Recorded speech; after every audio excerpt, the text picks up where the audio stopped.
This equipment was designed and made as it became clear that there were a lot of access issues with certain buildings, and we felt there was no real cost-effective solution for high-level window cleaning. Quite often the only way you're really going to clean it is with a spider.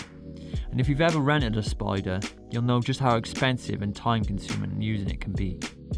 This equipment gives you new opportunities to tackle access issues and applications safely from the ground.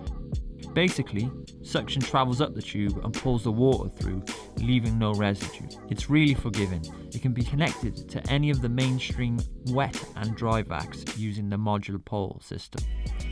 Essentially, we have a high-level suction device for removing water and soap from the glass, almost like a vacuum squeegee.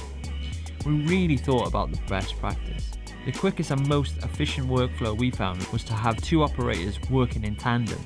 One person who can apply the water on an applicator with soap, the other using the suction head to hoover off the residual water. You could also work solo if needed. Accessing safely the likes of glass atriums, entryways and glass roofs, office and partition windows, canopies, dust or water can be hoovered off the sills using the squeegee head. Unlike the existing microfiber systems, the finish is as good as the traditional window cleaner method. The Phantom Mod is finally a product made by window cleaners for window cleaners that offers a proper solution to high-level window cleaning.